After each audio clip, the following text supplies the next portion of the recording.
하나님 말씀 사도행전 5장 27절에서 42절입니다.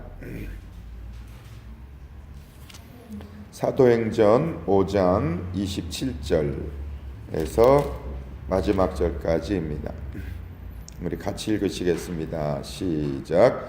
그들을 끌어다가 공회 앞에 세우니 대제사장이 물어 이르되 우리가 이 이름으로 사람을 가르치지 말라고 엄금하였으되 너희가 너희 가르침을 예루살렘에 가득하게 하니 이 사람의 피를 우리에게로 돌리고자 함이로다.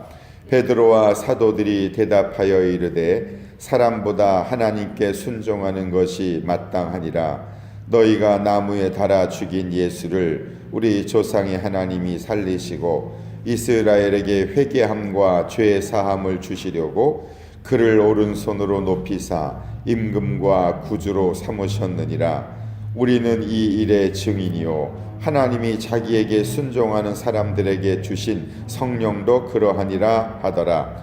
그들이 듣고 크게 노하여 사도들을 없이 하고자 할세. 바리새인 가말리엘은 율법 교사로 모든 백성에게 존경을 받는 자라. 공회 중에 일어나 명하여 사도들을 잠깐 밖에 나가게 하고 말하되 이스라엘 사람들아 너희가 이 사람들에게 대하여 어떻게 하려는지 조심하라. 이전에 드다가 일어나 스스로 선전하매 사람이 약 400명이나 따르더니 그가 죽임을 당하매 따르던 모든 사람들이 흩어져 없어졌고 그 호적할 때에 갈릴리의 유다가 일어나 백성을 꿰어 따르게 하다가 그도 망한즉 따르던 모든 사람들이 흩어졌느니라. 이제 내가 너희에게 말하노니 이 사람들을 상관하지 말고 버려두라.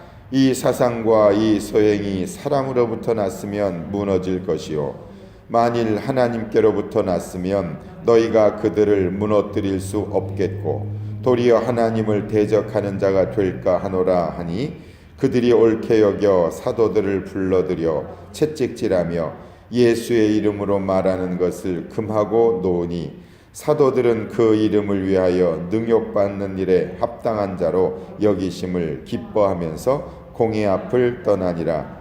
그들이 날마다 성전에 있든지 집에 있든지 예수는 그리스도라고 가르치기와 전도하기를 그치지 아니하니라. 아멘. 예, 사도들의 손을 통해서 표적과 기사가 많이 나타났습니다.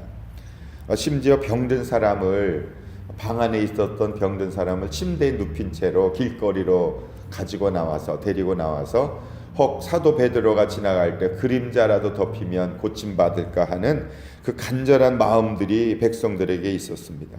그도 그럴 것이 가난했으니까 병이 기니까 고쳐지지 아니하니까 그들이 바랄 수 있는 유일한 소망은 베드로가 지나갈 때 그림자라도 덮이면 사모하는 마음이죠. 그 간절한 마음 가운데 하나님이 긍휼을 베푸시고 그들 모두를 다 치료해 주셨다. 그렇게 성경 기록을 하고 있습니다. 사모하는 자에게 하나님 은혜를 베푸시고 간절한 마음으로 하나님의 능력을 구하는 자들에겐 그림자라도 덮이면 치유받는 하나님의 역사가 일어난다라는 것을 말씀을 통해 배울 수 있습니다. 그런데 대제사장을 비롯한 성전 안의 종교 지도자들은 그런 것에 대해서 기뻐하기는커녕 오히려 시기가 가득해서 사도들을 감옥에 가둡니다. 그러나 하나님은 천사를 보내서 감옥문을 열어 그들을 끌어내셨고 성전에 서서 하나님의 말씀을 가르치라 그렇게 명령하셔서 그 말씀에 순종하여 사도들은 새벽에 성전에 들어가서 하나님의 말씀을 가르칩니다. 새벽에 성전에 들어가서 하나님의 말씀을 가르친다. 하나님은 사도들을 감옥에 두시지 않고 감옥문을 여셔서 성전에 새벽에 들어가 말씀을 가르칠 수 있도록 역사하셨고 인도해 주셨고 사도들은 그 명령에 순종했다는 것을 알 수 있습니다. 성령 받은 사람들은 새벽이냐 저녁이냐 낮이냐 시간 따지지 않습니다. 하나님이 말씀하시면 순종하여 하나님의 그 뜻에 나아간다라는 것을 알 수 있습니다. 그리고 나서 그런데 다시 성전에 있다는 이야기를 듣고 대제사장을 비롯한 종교 지도자들은 그들을 체포하여 또 한 번 재판을 시작합니다. 27절 오늘 우리가 읽은 28절 말씀에 그들에게 치조하기를 너희들이 그렇게 하지 말라고 했는데 명령을 했는데 여기 공회는 당시의 재판정이고 또 국회의원들의 모임이고 백성들의 지도자들의 모임입니다. 그곳에서 너희들이 왜 이 이름으로 예수님의 이름으로 사람들을 가르치지 말라고 엄히 금했는데 왜 너희가 계속 가르치느냐? 예루살렘에 왜 예수 그리스도의 이름으로 가득하게 하느냐? 그리고 그가 죽은 것을 왜 우리에게 책임을 돌리려고 하느냐? 두 가지를 말합니다. 예수님의 이름으로 말하지 마라. 가르치지 마라. 그리고 왜 우리에게 누명을 자꾸 씌우려고 하느냐? 자기들이 그랬음에도 불구하고 그들이 지금 찔린 거죠. 빛이 임하면, 복음이 임하면 어둠이 두려워하는 것입니다. 두 가지를 말하고 있습니다. 예수 그리스도의 이름으로 가르치지 마라. 그리고 우리가 예수님 못 박아 죽인 것이 아니다. 거짓과 그리고 복음의 증거를 말씀을 그들은 지금 금하고 있습니다. 그들에게 있어서 예수 그리스도는 너무나 불편한 진실일 수 있을 것입니다. 예수님의 이름은요, 이 땅의 죄인들에게 불편한 이름입니다. 그냥 착하게 살면 되지. 왜 자꾸 예수 믿으라고 그러고 예수님이 유일한 구원자라고 그러고 왜 예수 믿어야 죄사함을 받는다고 말하냐? 그것이 사람들에겐 불편한 거죠. 마귀는요, 사람들이 많이 모이는 것을 두려워하지 않습니다. 마귀가 가장 두려워하는 건 예수 그리스도의 이름으로 가르치는 것입니다. 종교 지도자들, 대제사장이 가장 싫어했던 것이 예수님의 이름입니다. 왜 예수님의 이름으로 가르치냐 이거죠.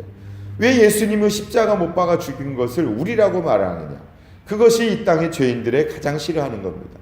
사실 자기들의 우리의 죄 때문에 예수님이 죽으신 것이니까 결국 내 죄로 인해 죽은 거니까 내가 예수님을 죽인 것이잖아요. 그래서 예수님의 이름으로 말하는 것을 사람들은 싫어하는 거예요. 거부하는 것이고 마귀가 싫어한다. 교회 사람들이 많이 모여 먹고 마시는 것은 사탄은 간섭하지 않습니다. 오직 예수님의 이름을 증거할 때, 가르칠 때 핍박이 시작되고 환난이 시작되고 회방이 시작이 되는 거죠. 베드로는 그러나 말합니다. 29절에 사람보다 하나님께 순종하는 것이 마땅하다. 우리 하나님의 말씀에 순종한다. 그리고 32절에 성령 하나님께서도 우리에게 순종하기를 원하신다. 하나님 우리에게 원하시는 것은 복음에 순종하는 것이고 말씀을 전하는 것에 순종하는 것이고 성령님께서 원하시는 것도 전도하는 것에 순종하기를 원하십니다. 근데 마귀는 그걸 못하게 계속 막는 거죠. 여러 가지 이유를 들어서 복음을 전하지 못하고 예수님의 이름으로 가르치지 못하도록 회방한다. 바른 신앙생활이라는 무엇일까요? 사람에게 순종하는 것이 아니라 하나님께 순종하는 것이고 예수 그리스도께 순종하는 것이다. 그 순종이 무엇입니까? 복음을 전하는 것이 진짜의 순종입니다. 진정한 순종은요, 헌신하고 여러 가지 봉사하고 다 순종입니다. 가장 중요한 순종은 예수 그리스도의 이름을 전하는 것이 최고의 순종입니다. 예수 그리스도의 십자가의 죽으심을 얘기합니다. 30절에 나무에 달아 죽인 예수를 우리 조상의 하나님이 살리셨다. 너희가 죽인 예수님을 살아나셨다. 예수의 죽으심과 예수의 부활하심, 그 결과는 31절에 회개와 죄사함을 주시려고. 이것이 우리 진정한 복음의 핵심 아닙니까? 십자가의 죽으심, 부활하심, 그 결과로 회개와 죄 용서하심, 죄 사하심이 바로 예수 그리스도께서 이 땅에 오셔서 하신 일입니다. 그리고 오른손으로 높이사 임금과 구주로 삼으셨다. 우리의 주가 되신다. 그것이 바로 복음의 핵심입니다. 우리는 이 일의 증인이다. 그렇게 자신들의 증인됨을 선포하고 있습니다. 너무 사람에게 매여 있는 것은 아닙니까? 너무 사람에 이끌려 살고 있는 것은 아닌가? 나는 지금 성령님의 인도하심에 따라 성령님의 하나님의 말씀에 순종하고 살고 있는가? 나는 너무 세상에 사로잡혀 있는 것은 아닌가? 사람들이 나를 어떻게 생각할까? 사람들이 나를 어떻게 판단할까? 그렇게 너무 그런 관점과 시각이 너무 연연한 것은 아닌가? 내가 너무 예수님을 말하면 너무 지나치다고 말하면 어떻게 하나? 너무 유난 떤다라고 여기면 어떡하나? 그런 마음이 저에게도 있죠. 이런 너무 사람들에게 순종하려고 하는 것, 그런 모습은 내게 없는가를 돌아보게 됩니다.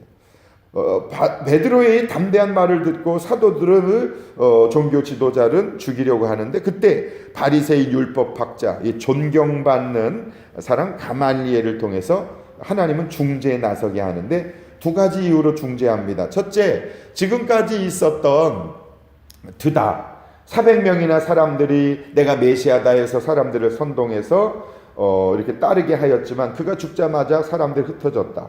또 갈릴리의 유다라는 사람이 백성을 깨워서 사람들이 많이 따라갔지만 또 그가 죽자 망하자 사람들이 흩어졌다.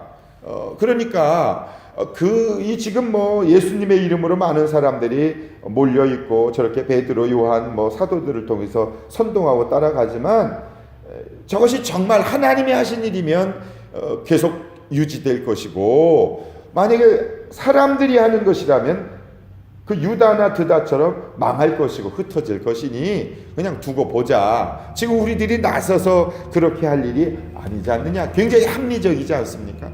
굉장히 논리적이잖아요. 그러니까 상관하지 마라, 그렇게 이야기합니다. 자칫 잘못하다가 39절에 하나님으로부터 났으면 너희가 그들을 무너뜨릴 수 없을 텐데 도리어 하나님을 대적하는 자가 될까 하노라. 그렇게 가말리엘이 중재를 하고 있습니다. 사람에게서 시작된 것이라면 사라질 것입니다. 하나님께서 시작된 것이면 계속 유지되고 흥왕될 것입니다. 오늘 내 인생도 하나님 안에 있으면, 예수 그리스도를 통하여 살아가는 인생이라면 아무도 무너뜨릴 수 없다. 세상의 일은 흩어집니다. 사람의 일은 흩어집니다. 사람들이 만든 모임, 사람들이 좋아서 만든 조직, 기관, 단체는 언젠간 사라집니다. 그러나 하나님이 만드신 공동체, 하나님 만드신 사람들, 세우신 사람들, 그리고 하나님이 함께 하시는 모임은 결코 무너뜨릴 수 없다라고 하는 것을 깨달아 알 수 있습니다. 사탄은 우리를 계속해서 흩어지게 하려고, 무너지게 하려고 하지만 하나님은 그렇게 하시지 않는다라는 거죠. 저 자신을 돌아봐도 하나님이 나의 인생을 무너뜨리고 흐트러뜨리고 더 이상 아무것도 못하게 하려고 하였지만, 하나님께서 꺼져가는 등불을 끄지 아니하시고 상한 갈대를 꺾지 아니하시는 하나님께서 그렇게 새롭게 다시 시작하게 하고 출발하게 하고 하나님의 뜻을 이루어 나갈 수 있도록 이끌어 가시고 인도해 주신다라는 거죠.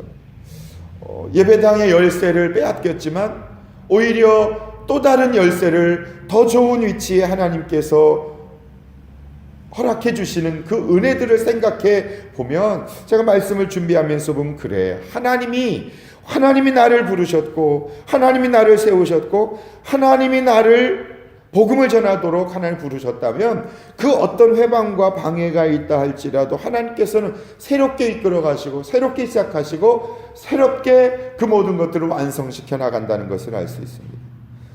새벽에 예배 드릴 곳이 없어서 그 예배당 바깥에 의자에서 예배를 드렸을 때 하나님이 또 선교사님을 통해서 이곳에 기도할 수 있도록 예배당을 허락해 주시는 것, 하나님이 허락하시면 전혀 예상하지 못하는 방법으로 이끌어 가시는, 첫 예배를 공원에서 드렸을 때 다음 주엔 어디서 예배 드리냐라고 하던 그 상황에 하나님은 가든시티에 또 다른 예배당을 준비하셨고 교육관까지 마련해 주셔서 예배 드리게 하시는 하나님, 더 저렴하게 더 좋은 상황 가운데, 시티가 아닌 가든시티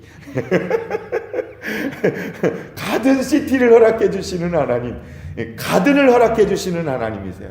참 좋으신 하나님이세요. 우리는 세상에 있는 모든 것들을 아무리 좋고 아름답다 할지라도 그것은 무너지게 되어 있지만 하나님의 역사, 하나님의 나라는 결코 무너뜨릴 수 없다는 사실을 이 말씀을 통해서 깨달을 수 있잖아요. 그래서 하나님 의지하고 하나님의 이름으로 살아가는 사람들은 결코 무너뜨릴 수 없다. 하나님이 지켜주신다.